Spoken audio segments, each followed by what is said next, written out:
بسم الله الرحمن الرحیم. عرض سلام دارم خدمت شما بینندگان عزیز، مخاطبان برنامه جهان‌آرا و شبکه افق. خب ما امشب قرار نبود برنامه‌ای داشته باشیم، طبق روال هر هفته شنبه‌ها و دوشنبه‌ها میهمان خانه‌های شما بودیم، اما به خاطر ضایعه‌ای که امروز خبرش منتشر شد درگذشت استاد نادر طالبزاده از سرداران فرهنگی جبهه انقلاب اسلامی، امشب استثناءً در خدمت شما هستیم. ویژه برنامه‌ای رو داریم و از جناب دکتر مجید شاه حسینی تشکر میکنم که در همین ساعات اخیر که خبر منتشر شد بهشون گفتیم و قبول زحمت کردن و امشب در خدمتشون هستیم. دکتر تسلیت عرض میکنم و خیلی خوش آمدید. من هم عرض تسلیت دارم خدمت شما و بینندگان محترم این برنامه. انشاءالله که خداوند بر خانواده ایشون و شاگردان ایشون این مصیبت رو آسان فرماید. خیلی ممنون از حضورتون. من تو این 3-4 ساعتی که خبر منتشر شد خب واقعا احساس وظیفه می‌کردیم که بالاخره حداقل دین ما به گردن فردی مثل استاد نادر طالبزاده این هستش که امشب در تو با ایشون برنامه داشته باشیم، بیشتر صحبت بکنیم و خدماتی که ایشون به جبهه انقلاب داشت چه در ایران چه در خارج از ایران رو بازخوانی بکنیم. با شما که تماس گرفتید و قبول کردین خیلی خوشحال شدم از این جهت که میدونم که شما حرف‌ها و ناگفته‌های زیادی دارید در تو با ایشون که امشب با ما در میون بگذارید. به نیابت از ایشون هم ما قبل از برنامه خیلی اتفاقی دیدیم که پرچم حرم امام رضا علیه السلام رو آوردن و در اتاق رژی در واقع یه زیارت در واقع نیابتی از جانب ایشون داشتیم و این رو هم امیدوارم که انشالله خدا قبول بکنه و به روح ایشون برسه. من دوستان امشب علاوه بر زوایای ناگفته و کمتر گفته شده‌ای که در ارتباط با زندگی استاد طالبزاده می‌خوایم از شما بشنویم، آهنگ بحث رو از اینجا شروع بکنیم که اساساً آشنایی شما با ایشون چه سالی و کجا بود؟ بله، من پاسخ شما رو خواهم داد، منتها تا بحث زیارت این پرچم است که امشب خیلی اتفاقی متوفیق زیارتش رو در استودیوی برنامه به دست آوردیم. گفتیم ثوابی از این به روح حاج نادر طالبزاده هم برسد. در آغاز برنامه ابتدا سلامی عرض میکنم با استان آقا علی ابن موسی رضا به نیابت از همه بینندگان. اللهم صل علی محمد و آل محمد. اللهم صل علی علی ابن موسی رضا المرتضی الصدیق الشهید. امام معصوم ما وقتی که در آستانه رحلت یک شخصیتی مثل حاج نادر طالبزاده ما رو مورد تفقد قرار میدن، ولو با نامشون، به نظرم حیف است که در ثوابشون ما این رو سهیم نکنیم، ایشون رو و از طریق بینندگان برنامه عرض سلامی نداشته باشیم. در پاسخ به سؤال حضرت عالی عرض کنم که آشنایی بنده با حاج نادر از بعد دوران دفاع مقدس اتفاق افتاد. خیلی عجیبه، شاید به این دلیل که محل مأموریت ما با ایشون متفاوت بود. یعنی ایشون با نیروهای جهاد به جبهه رفته بودن و جانبازیشون هم خیلی در گمنامی اتفاق افتاد، ولی حضور ما خب جزو نیروهای بسیجی عادی بود که مأموریت رزمی داشتیم. بعد جنگ بود، یعنی وقتی از دو کوه برگشتیم بود که ما توفیق زیارتشون حاصل شد و اونجا البته من قبلا یادم ایشون رو در فیلم دو چشم بیسون نبود، فیلم تویی که نمیشناختمت، در این فیلم بود که در یه فیلم اپیزودی که 3 قسمته بود، در 2 اپیزود ایشون بازی کرده بودن نقش یک فرمانده سپاهی اون دوره رو که در عملیات مجروح می شوند و در یک تروری در پایان فیلم به شهادت می رسند. مبتنی بود بر 3 داستان کوتاه از سید مهدی شجاعی، آبی به رنگ غروب، تویی که نمیشناختمت، حالا یه اپیزود دیگری که اسمش از خاطرم رفته. اما از نزدیک ما ایشون رو بعد از بازگشت از دو کوه دیدیم و اونجا بود که من متوجه شدم ایشون خب سالهای پیش از انقلاب کاملا خارج از کشور بودن و در اونجا تحصیل کردن، در آمریکا در دانشگاه کلمبیا.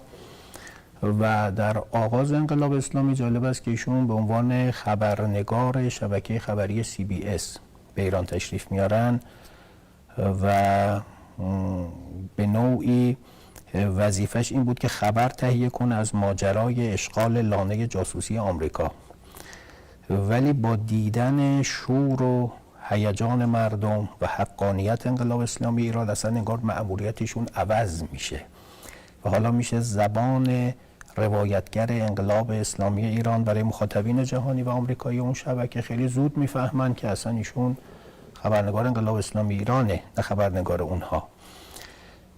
و این میشه مقدمه پیوستن ایشون به جریان فرهنگی رسانه‌ای انقلاب اسلامی ایران و تا آن حالا ورودش به سیمای جمهوری اسلامی ایران، حضورشون در جبهه در قالب گروه تلویزیونی جهاد اون موقع و بعد هم حالا بعد از دفاع مقدس هم ایشون هیچ وقت دفاع مقدسش تمام نشد. برای خیلی از ماها اون دوران تمام نشده است، یعنی انگار یک جور قصه عمره. یادم میاد که ما در دهه 70 در مرکز اسلامی آموزش فیلمسازی وزارت ارشاد اون موقع که در باغ فردوس بود، همین جایی که الان موزه سینماست، بودیم. ایشون مدتی مسئولیت اونجا رو داشتن و تربیت اولین نسل نیروهای جبهه فکری انقلاب اونجا اتفاق افتاد. خیلی زود ایشون رفت سراغ تربیت نیروهای جبهه مقاومت اسلامی در بیرون مرزها. اینو حالا شاید کسانی ندانند، ولی بعد از خوبه که گفته فوت ایشون خوبه بیان کنیم، لااقل حق ایشون بر نظام رسانه‌ای جبهه مقاومت معلوم بشه. به دنبال درخواست شهید مادمغنیه و شهید بدرالدین بود که اولین نسل دانشجویان لبنانی از لبنان آمدن در همون مرکز آموزش فیلمسازی و آموزش رسانه‌ای دیدن و هسته اولیه شکلگیری شبکه المنار از اونجا شکل گرفت. دهه 70 فرمودید؟ بله اول دهه 70 بود، دقیقاً سالهای 73 74 به بعد تا سال 76 که کسانی با تفکرات دیگر آمدند و اون مرکز رو کلاً تعطیل کردن. این جریان بود. من یادم از افغانستان دانشجو داشتیم، از لبنان همینطور، از سوریه و عراق بعدن آمدن و این اواخر دیگه از کشمیر و یمن هم ایشون بالاخره شاگردانی داشتن. این نسل از شاگردان جبهه مقاومت تو منطقه که طی 3 دهه توسطشون تربیت شدن امشب همه عزادارن، یعنی جا داره به همشون من تسلیت عرض کنم. شبکه‌های رسانه‌ای، خبری و تولید برنامه جبهه مقاومت در کل منطقه مرهون خدمات مرحوم طالبزاده هستن. این رو بعد امشب میگفتیم. و این که دیدید در این ماجرای تحریم ایشون و خانواده محترمشون یکی از سخت‌ترین سطوح تحریم آمریکا که به یه فرد ایرانی تعلق گرفته، در واقع در مورد جناب طالبزاده و خانواده‌شون بود. میتونید بیشتر توضیح بدین چرا سخت‌ترین میگید؟ به این دلیل ابعاد تحریمش چطور بود؟ ابعاد تحریم ایشون به گونه‌ای بود که حتی خانواده ایشون که لبنانی الاصل هستن اجازه سفر، اجازه تجارت، اجازه خیلی از اموری رو که در رده‌های خفیفتر تحریم شامل کسی نمی‌شود رو ازشون سلب کرده بودن. یادم در آخرین سفری که به لبنان رفتن، بچه‌های حزب الله رفتن از فرودگاهشون رو تحت الحفظ بردن، ولی امکان داشت تو همون فرودگاه لبنان کسانی ایشون رو دستگیر کنن و به گونه‌ای بود که هر جا مثلا چیزی به اسم ایشون بود امکان توقیف داشت.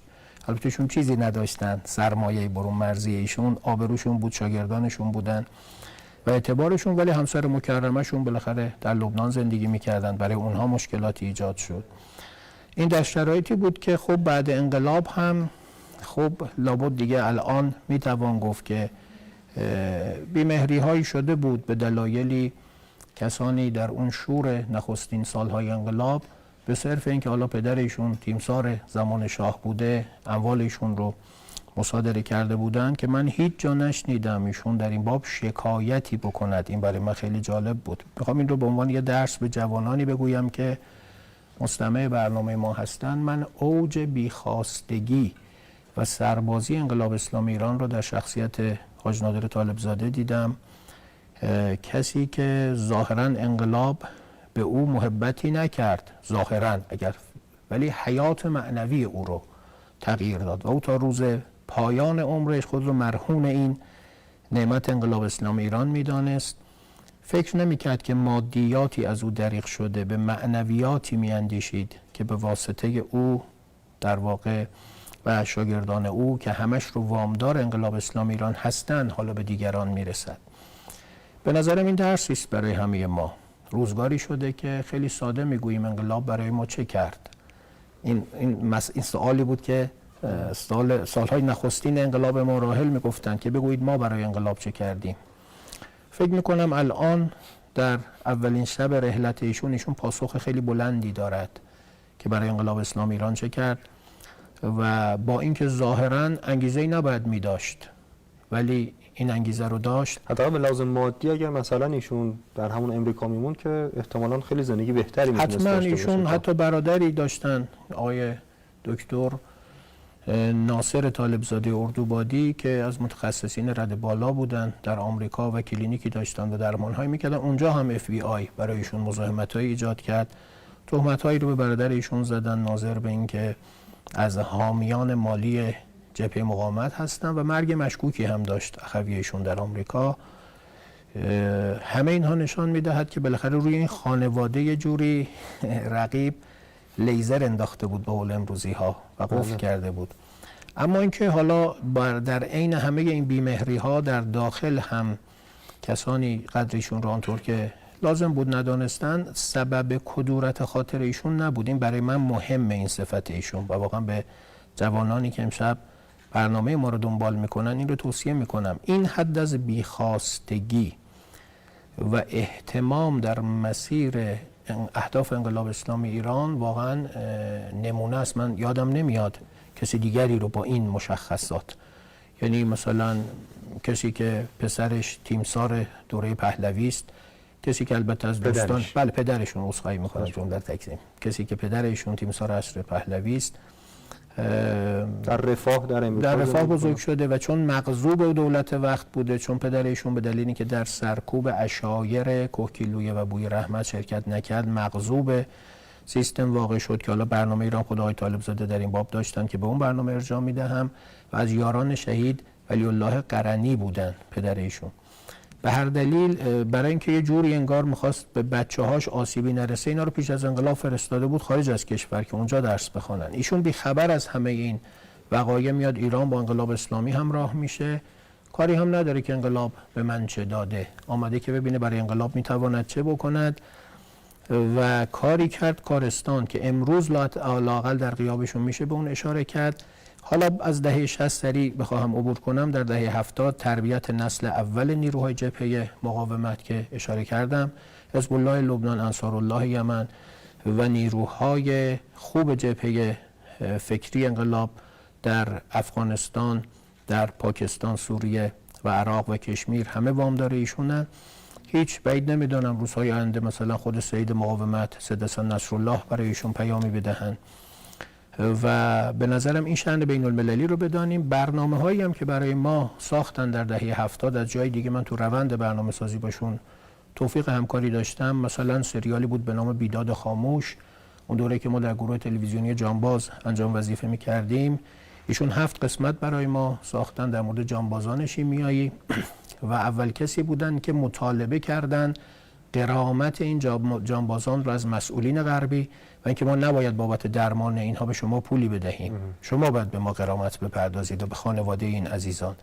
یادم دادگاهی در شهر دارمشتاد آلمان برگزار شده بود بعد از ماجرای جنگ اول عراق و صدام رو محکوم کرده بودن به دلیل جنایت شیمیایی و شرکت‌های اروپایی رو که به صدام مواد شیمیایی فروخته بودند اونها رو وادار به پرداخت غرامت کرده بودند، ولی هیچی از این غرامت به جانبازان شیمیایی ایرانی نرسید. یعنی فقط اون شرکت‌ها به دادگاه، این به صندوق دادگاه دادن اون پول جریمه رو. آقای طالبزاده خیلی جدی دنبال کردن این رو و یادم با وزرای اروپایی تو اون برنامه، مثلا تونی بن در انگلیس، موک در اتریش، خیلی جدی جدل کرد و اونها هم تایید کردن حق جمهوری اسلامی رو و گفتن بله جهان عادلی نیست ولی باید این کار رو میکرد. از اولین کسانی بودن که حقوق تضییع شده انقلاب اسلامی ایران رو در تریبون‌های بین المللی خیلی با صدای بلند گفت. یادم همون موقع کسانی بودن در دستگاه دیپلماسی که این مطالبات رو مخل کار خودشون میدونستن، معتقد بودن ما تازه داریم با غرب دوست میشیم. بله دهه 70 دیگه، نیمه دوم دهه 70 دقیقاً. معتقد بودن که ما تازه داریم با غرب دوست میشویم، شما داری دردسر درست میکنی. یعنی چه؟ یعنی چی که اینا به ما غرامت بدهن؟ این چه حرفی است؟ سازی میشید. بله بله. خب این بود دیگه. بعداً هم که در دهه 90 ایشون حرکت افق نو رو کلید زدن، باز کسانی در دوره‌های معتقد بودن من کارشون. افق نو رو دکتر میخوام جداگانه از شما بپرسم. اجازه بدید اما یه تنفسی داشته باشیم، یک میان برنامه در با ایشون ببینیم، بعد من دوباره خدمت شما میرسم و میپرسم از شما.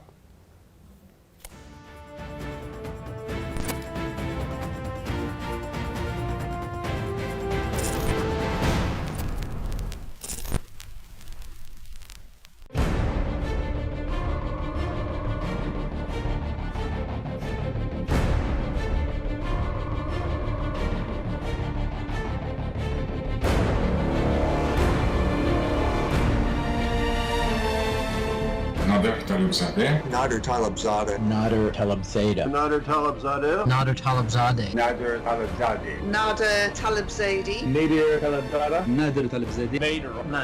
Nader. اون افرادی رو از همه دنیا دور هم جمع کرد و طوری بهشون مجال حرف زدن داد که هیچ جای دیگه روی زمین این فرصت بهشون داده نمیشد. من سعادت بزرگی داشتم که دکتر نادر طالبزاده در کنفرانس افق نو در سال 2017 ملاقات کنم. این دیدار بهم فرصت داد که با یه فردی با جذبه آشنا بشم، شخصی که مشهور بودنش فقط به ایران محدود نمیشه. کنفرانسی که در شرکت کردم بهم نشون داد که تا چه حدی ایران یکی از نادرترین کشورهاییه که میتونه این همه شخصیت برجسته و متخصص رو دور هم جمع کنه. من بر این باورم که پخش برنامه‌های عالی نادر و حضور وی توی تلویزیون در جهت ارتقای ارتباط بین چهره‌های آکادمیک، محققین، متفکرین و هنرمندان آمریکایی و ایرانی خیلی مفید بوده. بین تمام افرادی که در این سالها که کار میکنم شناختم، کسی رو یادم نمیاد که بتونه به آسونی نادر از گذشته به حال و از حال به آینده بپره و دوباره برگرده به گذشته، و به همین دلیله که اون رو یکی از اسامی اول در این لیست کوتاه میدونم. بحث فقط در مورد هوش نادر نیست، بلکه در خصوص مهربانی و شفقت اوست. او واقعا یک انسان خوبه. برای منی که خودم در رسانه‌های جایگزین فعالیت میکنم، او یکی از قهرمان‌ها و من همیشه به اون نگاه میکنم.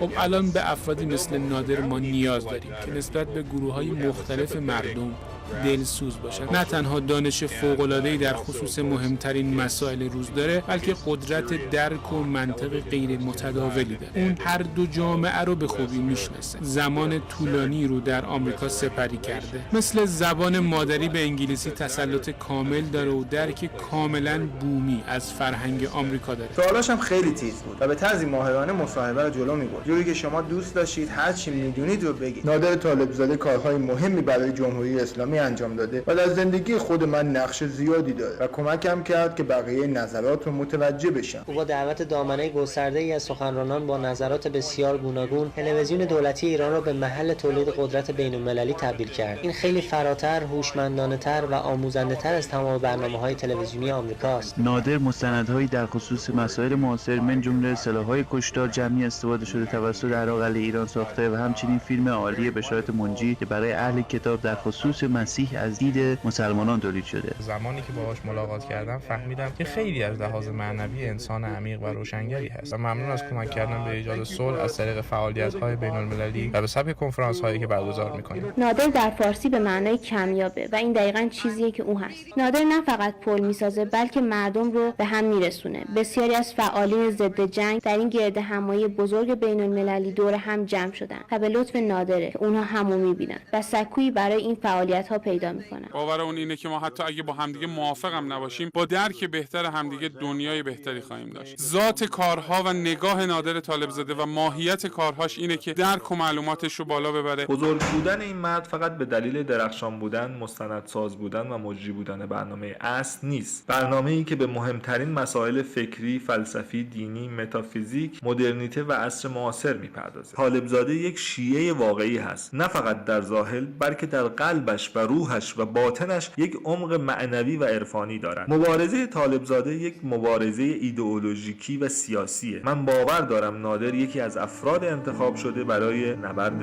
نهایی است.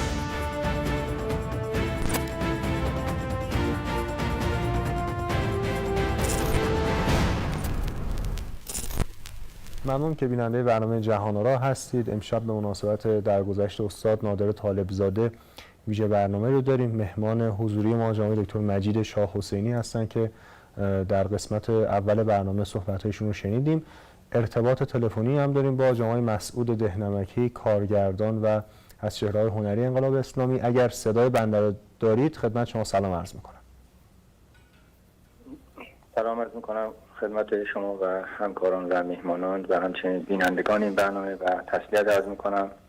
به هر حال رحلت شهادتگونه حاج نادر طالبزاده یکی از پرچمداران جبهه فرهنگی انقلاب اسلامی رو طاعات و عبادتتون قبول بشه انشالله. بنده خدمت شما تسلیت عرض می‌کنم. من می‌خوام در این فرصت کوتاهی که با شما داریم اصلی ترین ویژگی حاج نادر اگه بخواید خیلی کوتاه برای ما شما بفرمایید، در ذهن خودتون چه ویژگی برجسته است؟ خب من فکر می‌کنم یه ویژگی و تشابهی ایشون با شهید آوینی دارن و اون هم مظلومیت و محجوریت ابعاد مختلفی از زندگی فرهنگی و هنری که اون شهید داشت هست. کما اینکه بسیاری شهید آوینی رو به فقط به روایت فتح میشناسن، در حالی که به تعبیر مقام معظم ربیعشون سید شهیدان اهل قلم بود و آثاری که تو حوزه قلمی ایشون خلق شده به نوعی مانیفست فکری نیروهای انقلاب تو حوزه فرهنگ و هنر و سینما و غیره میتونست در بیاد که به هر حال متاسفانه برای بسیار از نیروهای انقلاب پوسترهای جذاب و به نوعی میشه گفتش که همون نریشن روایت فتح در سبلیست علاقمندی هاشون قرار گرفت. حاج نادر هم به نوعی همین هست، یعنی به هر حال وجوه مختلفی داشت زندگی فرهنگی و هنری و مبارزاتی ایشون که حالا به مرور شاید در روزهای آینده دیگران در موردش صحبت بکنن، ولی این مظلومیت که به هر حال ایشون واقعا بعد از شهید آوینی یکی از کسانی که به عنوان پدر معنوی جریان هنری و فکری جبهه فرهنگی انقلاب فعالیت میکرد و به نوعی سعی میکرد چتر حمایتیش رو بر سر همه بگیره. این تو حوزه فرهنگ انقلاب بود و تو حوزه جبهه مقاومت شما همین میبینید که نوعی جریان سازی که ایشون دنبال میکرد، پوشش خبری دادن به رسانه‌ای دادن و مطرح کردن چهره‌های این جبهه توی برنامه‌های خودش به نوعی منحصر به فرد هست. به هر حال آفات این جبهه داره که به نوعی هر که با ما نیست بر ماست، بعضی از دوستان این رفتار رو دارن و تا توی سبد خودشون و تیم و خودشون نباشید دیده نمیشی، حمایت نمی‌کنن و بلکه حتی برای دیده شدن دیگران محکوم میکنن، به نوعی تقبیح میکنن یا تخطئه میکنن. اما مرحوم حاج نادر این ویژگی نداشت. به نوعی سلوک عرفانی که شهید آوینی داشت ایشون هم داشت، خود ساخته بود و از موضع اینجوری هیچ وقت به هیچ کس نگاه نمیکرد. من خودم به هر حال تو دهه 70 اواخر 60 و به نوعی دهه 70 بارها بود که ایشون در اوج روزهایی که به هر حال گفتمان انقلاب رسانه‌های زیادی نداشت و مثل امروز نبود، ایشون به شدت حمایت میکرد و مثلا هر وقت نشریه تعطیل میشد یا توی مخمسه میافتادیم تماس میگرفت یا حضوری میومد دلداری میداد و حتی تو حوزه مثلا سینما و غیره که من اومدم از اولین مستند فقر و فحشا بدون اینکه به هر حال ارتباط کاری تو این حوزه با همدیگه داشته باشیم، مسئله رو مستقل میساختم، میدیدم به شدت هر جا تریبون دستش میومد حمایت میکرد.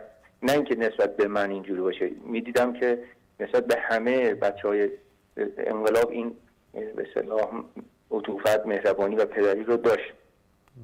اما به هر حال من امروز یادداشتی هم منتشر کردم و یادآور شدم که به هر حال اون مظلومیتی که شهید آوینی تو اون دوران داشت و بعضیا به اسم انقلابیگری ایشون رو چطور مظلومانه مورد حمله قرار میدادن و بعد از شهادتش پرچم به هر حال حمایت از ایشون رو بلند کردن یا به نوعی حالا پوسترهاشو چاپ کردن. در مورد حاج نادر هم اینجوریه. این سالهای آخر رنجوری و دلخوری خاصی داشت از کسانی که خودش تربیت کرده بود، نیروهایی که به هر حال پروبالشون رو گرفته بود و متاسفانه به نوعی این اخلاق بد عبور از نسل گذشته در بعضی از ماها هست و قد ناشناسیم.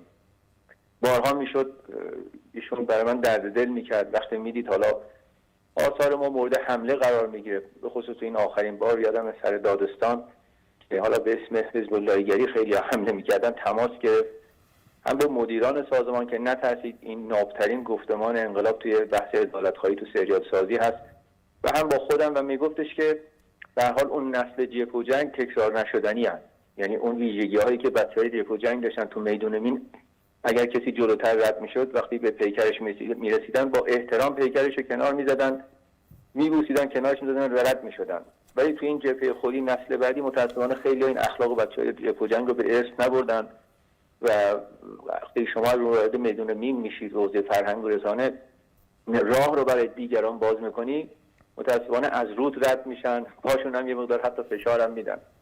این رنجوری حاج نادر، بعضی بی‌مهری‌هایی که تو این سالهای آخر و به ویژه ماه‌های آخر بهش میشد، به هر حال آزارش میداد. امیدوارم که به هر حال چون خلوصی که این مرحوم داشت مثال زنی بود و به قول معروف عزت و ذلت دست خداست، و امیدوارم که با امام شهدا، شهید آبینی و شهدا مشهور بشه و ما با داشته هامون با بی‌مهری برخورد نکنیم و منتظر نباشیم که مرگشون فرا برسه یا شهادتشون فرا برسه و بعد بخوایم براشون به هر حال ارج قرب قائل بشیم.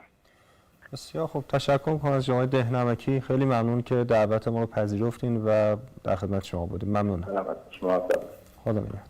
من قبل از اینکه گفتگو رو ادامه بدیم این نکته رو عرض بکنم که فردا از ساعت 4 تا 6 بعد از ظهر مراسم وداع با پیکر مرحوم نادر طالبزاده در مناج شهدای تهران برگزار میشه. یک شنبه صبح هم از ساعت 9:30 صبح مراسم تشییع پیکر ایشون از مسجد بلال صدا و سیما انجام خواهد شد. آقای دکتر ببخشید وقتی شد در بین صحبت‌های شما من در با کنفرانس افق نو خادم داشتین صحبت می‌کردید که دوستان ادامه رو از شما داشتم.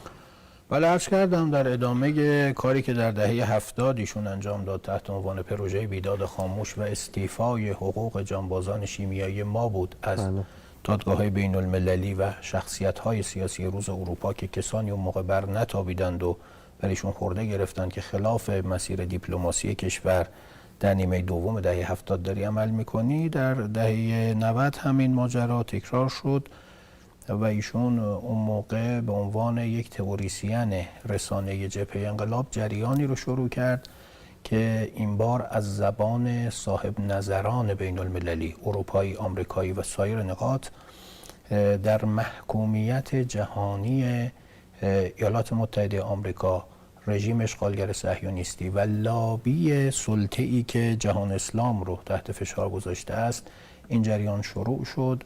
شخصیت‌هایی مثل آقای دوگین از روسیه می آمدن تا شخصیت‌هایی از آمریکا، اروپا و نوادری که شاید خیلی از اونها رو تا پیش از این کسی نمی شناخت و آقای طالبزاده اینها رو از محاق بایکوت بیرون آورد و اینها رو مقابل دوربین قرار داد.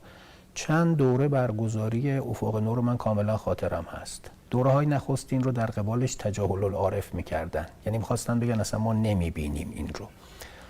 اما شخصیت های بین المللی می آمدن و نظرات مهمی میگفتن و خب آقای طالبزاده هم استاد رسانه بود، خیلی خوب اینها رو بازتاب بین المللی میداد.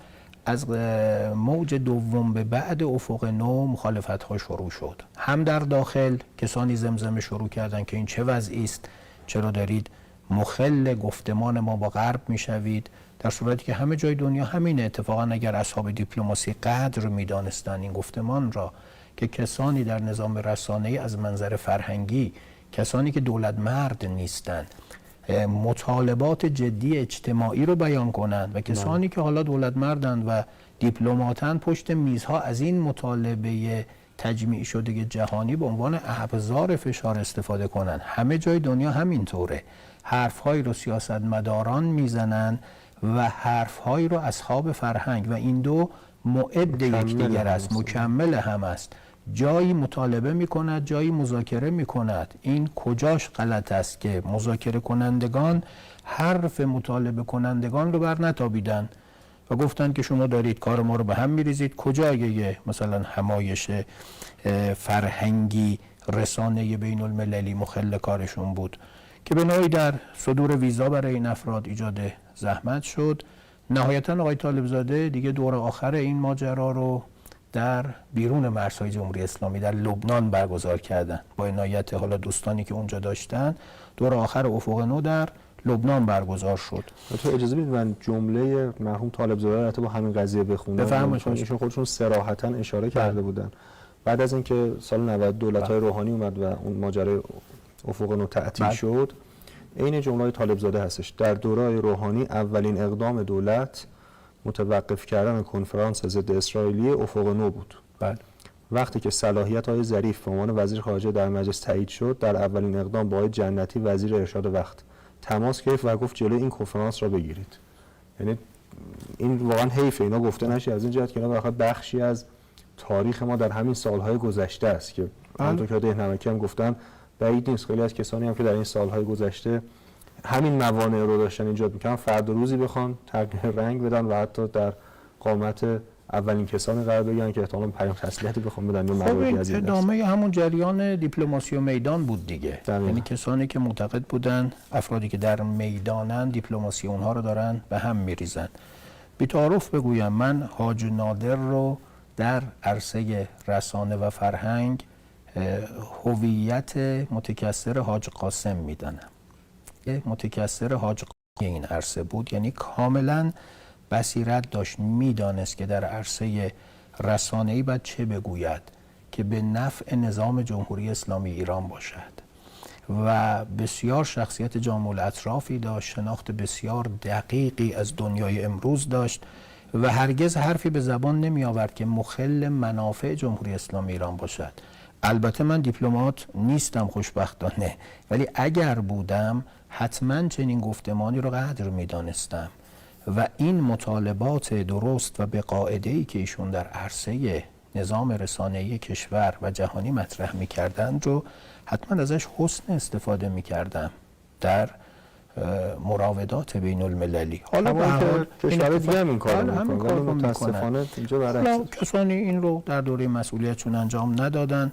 لابد دلایلی دارن که اون دلایل رو توی اون مصاحبه‌های متول دیپلماسی و میدان گفتن. خواستم بگویم به همان دلیل که حاج قاسم در اون مراودات نادیده گرفته شد و میدان او مزاحم دیپلماسی تلقی شد، افق نو حاج نادر طالبزاده هم مغضوب واقع شد و این رو مخالف آن دیپلماسی دانستن کسانی. حالا ما افراد دقیق در حد شما نمیشناسم، من اون جریان رو میشناسم و البته این نگاه رو ایشون سالها قبل هم داشتن. من یادمه مثلا دهه 70 وظیفه خودم میدونم اشاره کنم مستندی رو ایشون ساختن در شبکه 2 سیما تحت عنوان عصر انتظار.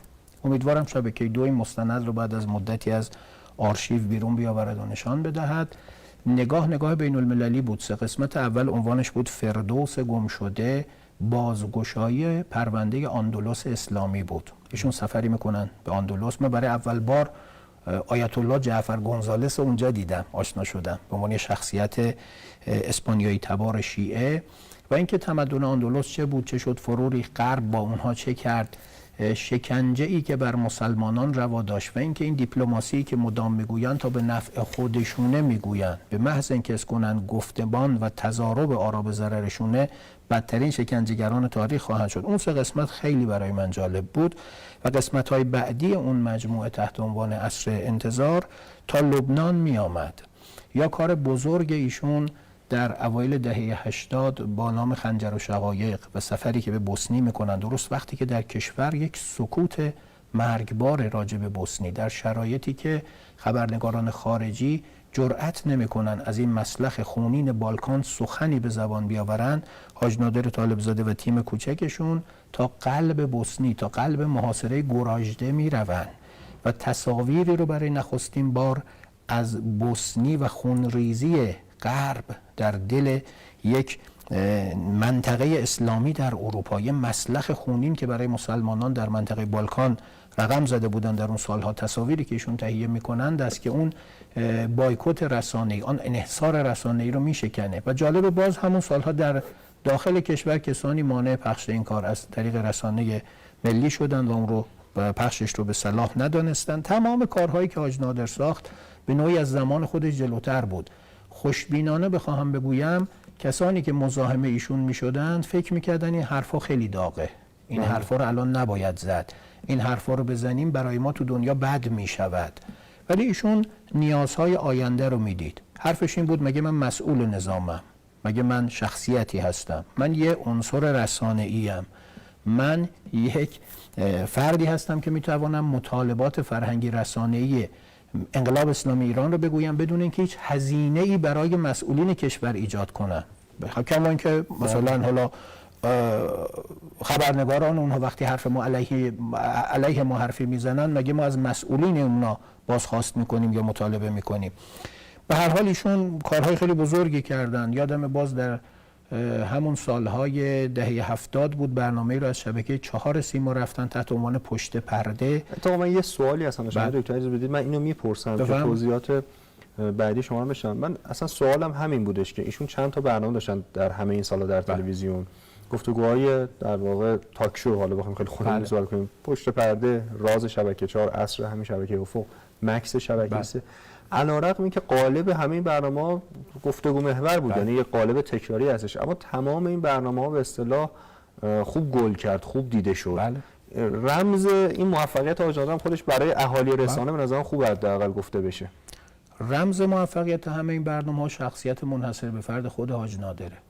ایشون شخصیتی داشت که محصول یک سلوک بود، یه سلوک خیلی عجیب، سلوکی شبیه مثلا سلوک مصعب ابن زبیر در تاریخ اسلام، اشرافزاده قهرمان، یا مثلا سلوکی شبیه سلوک اویس قرنی، سلوکی شبیه سلوک سلمان، کسی که رفته یک سیر آفاق و انفس گذرانده و حالا اراده الهی او رو پای انقلاب اسلامی ایران آورده. او قدر انقلاب اسلامی ایران رو میدانست، چون بعد از یک سلوک طولانی و یه آتش طولانی به زلال انقلاب اسلامی ایران رسیده بود، بنابراین پر از حرف بود. ببینید من سالها با ایشون توفیق رفاقت داشتم، ولی هیچ وقت حرف تکراری از ایشون نمیشنیدم. همیشه حرف نوعی داشتن، منظر نوعی مطرح میکردن. از اولین برنامه پشت پرده که اولین مجموعه برنامه گفتگو محور ایشون بود تو شبکه 4 و تحلیل هالیوود بود، من توفیق داشتم به عنوان میهمان برنامه حضور داشته باشم که کسی اون رو یادش نیست، ولی من پلی بک هاشو امشب تقدیم برنامه‌تون کردم، هر وقت صلاح تونستید استفاده کنید. از دوستان یه آماده است پخش کنم. خیلی جوان بوده ایشون اونجا. تا برنامه راز در شبکه 4 سیما که از اولین شب برنامه که ماه مبارک رمضان سال 89 بود، باز من میهمان برنامه بودم، یادم میاد. ایشون همیشه حرف نو داشت. تا برنامه عصر در همین شبکه افق، تا برنامه مکس، تو همش من برنامه‌هایی رو میهمان بودم و خدمتشون میرسیدم. همیشه با مطالعه میامد، همیشه پلی بک های نوعی رو، تصاویر نوعی رو برای برنامه داشت، ابعاد نوعی رو در نظام رسانه‌ای ما مطرح کرد، مثل گفتگوی مستقیم با کارشناسان برون مرزی، و همیشه بهترین ها رو، رد بالاترین ها رو برای مصاحبه انتخاب میکرد. خیلی برای مصاحبه انتخاب ایشون راز موفقیت خود ایشون بود.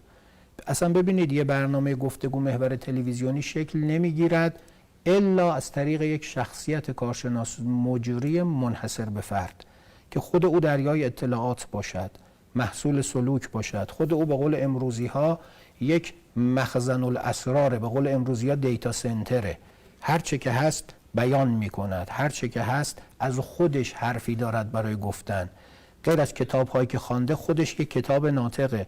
حاج نادر طالب زاده دقیقاً چنین شخصیتی بودن و به دلیل این جامعیت شخصیت بود که می‌دیدید اینطور جاذبه بین المللی داشتن.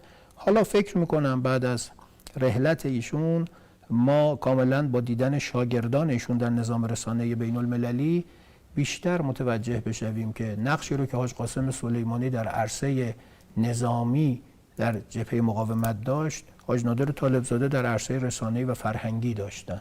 شاگردانی که تربیت کردن و شبکه هایی که درست شد، حالا یکیش المنار لبنان است، همه اینها توفیق شاگردی ایشون رو داشتن و این شهادت زیسته رو ایشون با یک رحلت تمام کردن. سالها ما ایشون رو شهید زنده می‌دیدیم، نه به واسطه اینکه جانباز دوره دفاع مقدسن، به این دلیل که واقعا مثل شهید زندگی میکرد. رحلت ایشون هیچ چیزی از یه شهادت کم نداره، ایشون سالها شهادت رو زیست. و جالب اصلا دکتر ایشون در روز قدس رحلت داشت، یعنی کسی که یکی از دغدغه‌های اصلیش بحث جهان اسلام و جبهه مقاومت و اون ماجرای حالا کنفرانس افق نو و ضدیتی که با واقع اسرائیلیا در همون عرصه رسانه ایشون خودش بروز و ظهور میداد. آخرش هم رحلتش در روز قدس بود که واقعا محل تأمل دیگه، یعنی مثلا این همه روز دیگه، این همه مناسبت دیگه، ولی ایشون دقیقاً در ماه رمضان در ما هر دفعه خدمتشون میرسیدیم به من میگو پلی بک ها تو خودت بیار، تو خوبیت اینه که کلیپ های تصویری تو میاری با خودت و میگفتن که میخوام ببینم که مکمل تصویری چه داری بر گفتهات، ولی همیشه دست خودشون هم پر بود و همیشه بهترین تصاویر رو انتخاب میکرد برای بیان موضوع و این حسن انتخابش رو امیدوارم واقعا کسانی که میخوان مسیر ایشون رو دنبال کنن ادامه بدن. حالا کار بزرگ بشارت منجی سریالی که در مورد مسیح علیه السلام ساختند رو هم، چون باز با دوره‌ای بود که من در گروه فرهنگ و معارف اسلامی شبکه اول سیما توفیق خدمتگزاری داشتم و از نزدیک شاهد بودم که اون سریال چگونه ساخته شد. اگر خواستید حالا جای دیگری تقدیمتون میکنم. بشارت منجی که کارهای خاصه ایشون بود. سریالی بود که دقیقاً در سالهای نخستین دهه 80 ایشون فیلمنامه‌اش رو دست گرفت. ابتدا مختصر بود، جلسات نگارش فیلمنامه اون در شبکه یک اون موقع مفصل دنبال شد، ما قسمت به قسمت جلو می رفتیم و ایشون مدام کار رو غنی‌تر می کرد. وقتی که سریال ساخته شد خب یه مشکل اصلی ظاهراً وجود داشت از نظر بین المللی. مسیح علیه السلام طبق روایت صحیح قرآنی مصلوب نشده اند، طبق صریح آیه و ما قتلوه و ما صلبوه ولکن شبه له.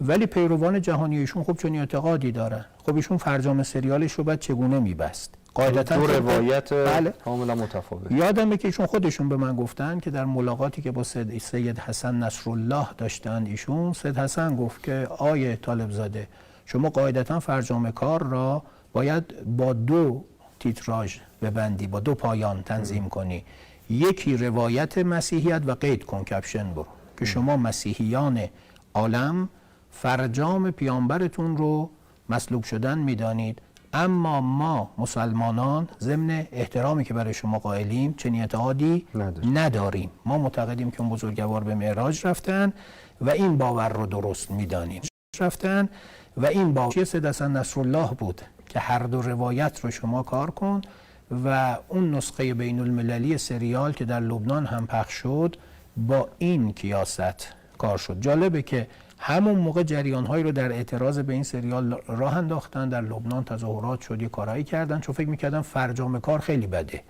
ولی فرجام کار رو که دیدن مبهوت شدن. یعنی به این هم به این فتنه هم شما این گونه میدانید ولی ما این گونه نمیدانیم. طبق روایت قرآنی مسیح علیه السلام به معراج رفتند و مصلوب نشدن. یک کار راهبردی بود از نظر من اون موقع، یعنی بسیار لازم بود در دوره‌ای که فتنه القاعده تازه داشت شروع میشد و اسلام سلفی تکفیری و اون نگاهی که آمریکا داشت سعی میکرد از اسلام نشان بدهد، حالا نگاه قرین دیان و قرین احترام ما را به مسیحیان ایشون به عنوان یک کار راهبردی در بهترین وقت ممکن اون سریال رو کار کردن.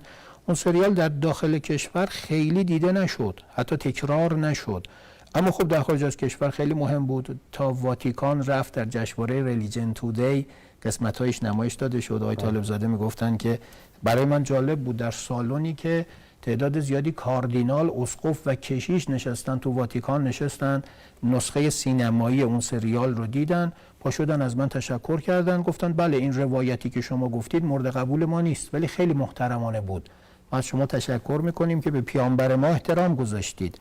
این سطح از بینش و نگرش محصول سلوکه. کسی که همه مرزهای معرفتی رو در نظام رسانه‌ای گشته، بینش کافی داره نسبت به فضای بین المللی و میدانه الان کدام حرف رو با کدام لحن باید بگوید.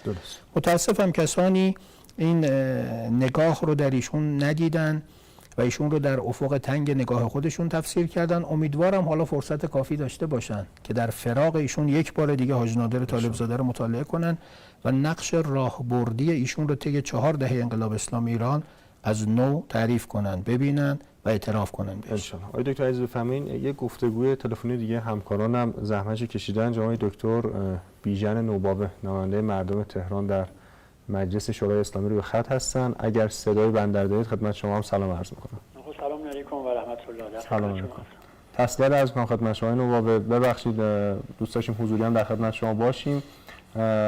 در رابطه با وفات حاج نادر طالب زاده میخوام اگر نکته مد نظرتون هست به خصوص اون ویژگی اصلی که از ایشون در ذهنتون هست رو ما بیان بفرمایید. بله، بسم الله الرحمن الرحیم. منم عرض تسلیت دارم، هرچند برام خیلی سخته.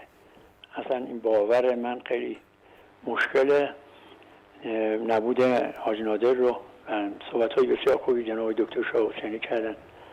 دوست عزیزم آقای دهنمکی هم همینطور بخشایی از ابعاد شخصیت نادر اشاره کردن.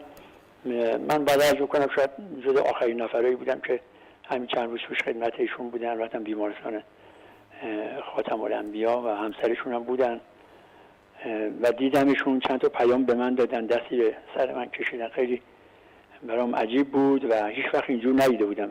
فکر میکردم خودش میدونست که دیگه روزهای آخر رفتنشه.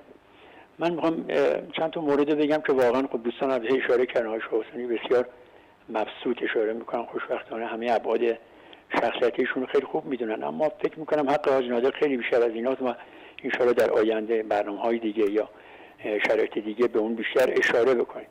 منتها یک ویژگی بسیار منحصر به فردی داشت، همونطور که انقلاب ما خودش یک رویش بین‌المللی بود، یک رویش جدید در عصر حاضر بود، شاید در اعصار گذشته نظیرش نبود. رویش‌های داخل انقلاب خب ما ایشون یک تعبیر خیلی زیبایی به کار بودن آقای شاه حسینی که واقعا حاج قاسم جبهه فرهنگی میتونه نادر باشه. نادر طالبزاده واقعا یک رویش انقلابی بود. من بعد از حدود 42 سال کار رسانه‌ای کردن خودم رو شاگرد ایشون هم نمیدونستم و که هر وقت پیش ایشون میرفتم چه جدید یاد میگرفتم. یا نگاه ایشون یا این نوگرایی ایشون که همه کاراش هم نو بود دیگه. الان شما نگاه کنید افق نو یا خود جشنواره عمار رو شما نگاه کنید. چه کسی باور میکرد تو این ماجرای سینمای ایران و این مسائل بعد از انقلاب و قبل از انقلاب یک کسی بیاره بچه‌های مستضعف به لحاظ اقتصادی اما بالای هنری با اون شرایط اینا رو بیاره فیلمساز بکنه، اونم در حد بین‌الملل، در حد بسیار قابل توجه. و خود کنفرانس افق نو هنوز ما نمیدونیم. واقعا من خودم سال‌هاست که دارم این کار رو انجام میدم، ولی برای گرفتن یک مصاحبه با یک مقام مثلا کشور اروپایی آمریکایی چقدر باید تلاش بکنیم. ایشون از درون جبهه به اصطلاح دشمن افرادی رو انتخاب میکرد کسی باورش میشه ژنرال ارتش آمریکا رو شما بتونی بیاری و اعتراف بکنه به جنایت‌هایی که تو کشورهای جهان سوم، کشورهای هدف خودشون انجام دادن حرف بزنه و این کشور ممنوع الورود بشه به داخل کشور خودش. این قدرت از کجا میاد؟ یعنی واقعا این افراد واقعا انقلابی هستن. یعنی ما اگر بخوایم انقلاب رو در چند تراز از جمله تراز فرهنگی نگاه کنیم، من مطمئنم که نادر یا بی‌نظیر یا کم نظیر، یعنی نمونهشو من خودم سراغ ندارم. ببینید در اون به اصطلاح گزارش که شما پخش کردید آخرین نفر یک جمله تکان دهنده و من سختی یعنی واقعا باورم نشد این حرف از زبان خارجی. میگه شخصیت نادر شخصیت برگزیده برای نبرد آخر هستش. این نبرد آخر منظورش چیه؟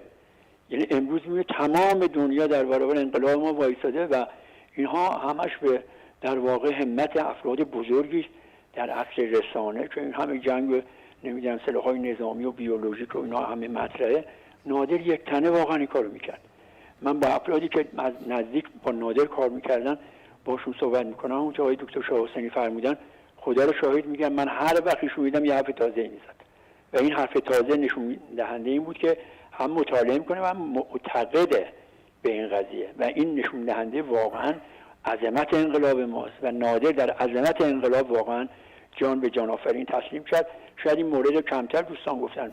نادر رو من به زرس قاطع به شما عرض میکنم. از زمانی که به لبنان رفت اون مسئله براش اتفاق افتاد، چمدوناشو دزدیدن، بعد مسائلی براش اتفاق افتاد، بعد از اون بیماری نادر شروع شد و هیچ کس نمیتونه تشخیص بده. واقعا نادر یک شهید جنگ به اصطلاح بیولوژیک، قطعا ترور بیولوژیک شده. حالا چرا شما نگاه کنید آقای شاه حسینی اشاره کردن ایشون بدترین نوع تحریم که آمریکا علیه یک شخصیت میتونه اعمال کنه علیهشون اعمال کردن و چقدر مشکلات برای ایشون درست کردن. برای چی؟ چون که واقعا جبهه استکبار میترسید. اینکه جبهه استکبار از یک انقلابی رسانه‌ای اینطور بترسه خود این عظمته. همونطور که از انقلاب ما میترسن، اما که از امام میترسه، رهبری میترسه، حاج قاسم اسمشو میارن اونها میترسن. نشون میده که ما عظمتمون، قواره ما همون قواره انقلابی که در مقابل استکبار ایستاده و من مطمئن هستم، این اطمینان رو دارم، هرچند یه مقدار ترسم دارم که واقعا ادامه راه نادر برای ما یک وظیفه است. یعنی در واقع نادر البته شاگردان خوبی تربیت کرده، در همه جا هم داریم نگاه میکنیم میبینیم نادر طالب زاده همه اقشار روشنفکرا، آدمایی نمیدونم مختلف، یعنی هر قشری شما نگاه کنید دوست داشتن. چرا؟ چون که حرفش حرف واقعی بود، تو دل مردم بود، با شرایطی که نادر داشت، با مشکلاتی که در داخل داشت و خارج داشت. و خدا رو شکر میکنیم که این فرد در این روز عزیز که شما خودتون اشاره کردید، روز قدس، روز مبارزه با استکبار، اونم شنیع‌ترین نوع مستکبرین عالم، رایسیستا، نجات پرستا، نادر اون روز بعد از دنیا بره و این همش پیامه. و من امیدوار هستم که ما بتونیم هم افرادی مثل نادر تربیت کنیم و همون دوستانی که نادر رو میشناسن و باش کار کردن بتونن در قبال نادر انشالله ادامه راه بدن. انشالله ما روزهای آینده، فردام که دیدار با نادر هست، یک میلاد شهدا شما اشاره کردین، بریم واقعا حقش رو ادا بکنیم در مراسم تشییع و این واقعا ماندگارش مثل همون شهید آوینی، مثل شهید سلیمانی و دیگر شهدای ما حداقل در عرصه در واقع رسانه یه یادگاری بسیار بیاد موندنی در عرصه بین المللی به جا بگذاریم. انشالله. تشکر می‌کنم از آقای نوباوه، خیلی ممنون از وقتی که در اختیار ما قرار دادید و نکاتی که مطرح کردید. آقای دکتر ما چند دقیقه بیشتر فرصت نداریم، عملاً فرصت برای جنبندی هستش. از همکاران در پخش می‌خوام البته تا جای ممکن این زمانو تمدید کنن، چون فکر کنم دیگه فرصت این چنینی تکرار نشه، ولی با فرضی که 2-3 دقیقه بیشتر فرصت نیست شما جنبندی بفرمایید. از بینندگان محترم این برنامه پوزش می‌طلبم، چون در شرایطی خدمتشون رسیدم که خود بنده به شدت حال نامساعدی داشتم به واسطه شنیدن خبر ارتحال اون بزرگوار، ولی به حسب وظیفه آمدم. کاش در شرایط روحی بهتری بودم و می‌توانستم ادای دین بیشتری انجام بدهم. به عنوان جنبندی عرض می‌کنم بیخواستگی، مناعت طبع، عزت نفس، اراده استوار و خلل ناپذیر و روح انقلابی و جهادی که با هیچ بیمهری در ایشون تغییر نکرد، نه بیمهری ها و در واقع حجمه های خارجی، نه بیمهری ها و اوقات تلخی های داخلی ذره ایشون رو در اون مسیری که میپیمود سست نکرد. اینها همه نشانه هایی است برای نسل جوان. ببینید دوستان عزیز و جوانی که حالا دهه 80 هستید، دهه 70 هستید و نسل شما به نوعی حس میکند که در برخی مناسبات اجتماعی نادیده گرفته می شود.